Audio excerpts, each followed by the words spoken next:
मैं हूं गौरव और रिसेंटली चाइना के पेलियंटोलॉजिस्ट कियांग जी के हाथ 1,46,000 साल पुराना एक ऐसा ह्यूमन स्कल लगा है जिसने हमारे 100 साल की मेहनत से बने बनाए इस ह्यूमन ओरिजिन ट्री पर ही सवाल खड़े कर दिए, क्योंकि ये प्रजाति इस ट्री पर मौजूद किसी भी ह्यूमन प्रजाति से मेल ही नहीं खाती। सो बेसिकली जो हम अब तक पढ़ते आए हैं कि हम आज के मॉडर्न इंसान होमो सेपियन से इवॉल्व हुए हैं, ये शायद अब एक क्वेश्चन मार्क हो जाएगा। दरअसल 1933 में चाइना और जापान के बीच जंग छिड़ गई थी। जापान चाइना पर नॉर्थ ईस्ट से अटैक्स कर रहा था और इसीलिए इन अटैक से बचने के लिए वहां के लोगों ने हार्बिन सिटी की सोंगहुआ रिवर या सिंपली ड्रैगन रिवर के ऊपर इमरजेंसी ट्रांसपोर्ट्स के लिए रेलवे ब्रिजेस का कंस्ट्रक्शन शुरू कर दिया। लेकिन एक दिन इस कंस्ट्रक्शन के दौरान वहां पर काम कर रहे एक मजदूर के हाथ एक ह्यूमन स्कल लग गया। स्कल मिलते ही वो खुश हो गया कि भाई कुछ तो डिस्कवर कर लिया, और बिना किसी दूसरे मजदूर से इसके बारे में कोई बात किए वो सीधा उसे लेके अपने घर दौड़ आया। घर पहुंचते ही उसने ट्रेडिशनल चाइनीज स्टाइल में उस स्कल को कपड़े में लपेटा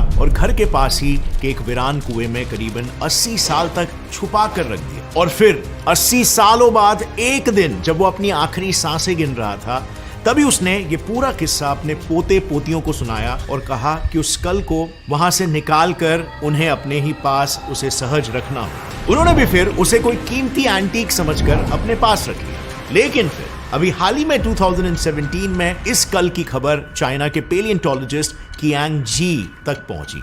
उन्होंने तुरंत ही उस स्कल को हेबेल जियो यूनिवर्सिटी ऑफ चाइना को रिसर्च के लिए सरेंडर करने का ऑर्डर कर दिया। स्कल के मिलते ही जब साइंटिस्टों ने उसकी कार्बन डेटिंग की तो सभी के सभी शॉक्ड रह गए, क्योंकि ये स्कल हमारे ह्यूमन एवोल्यूशन के कॉन्सेप्ट को ही गलत साबित कर रहा है। अब फ्रेंड्स, क्योंकि स्कल का जो हिस्सा मिला था वो आधा अधूरा था और उसके बेसिस पर डायरेक्ट किसी भी नतीजे पर आना गलत साबित होता, इसीलिए साइंटिस्टों ने एक नई तरकीब अपनाई। उन्होंने सबसे पहले स्कल को 95 ह्यूमन फॉसिल्स के जॉ से मैच करने की कोशिश की, and again they were shocked. एक भी ह्यूमन फॉसिल से ये स्कल मैच नहीं हो रहा था। इनफैक्ट इसके 3D स्कैन को AI की मदद से ह्यूमन एवोल्यूशन ट्री में फिट करने की तक कोशिश की गई,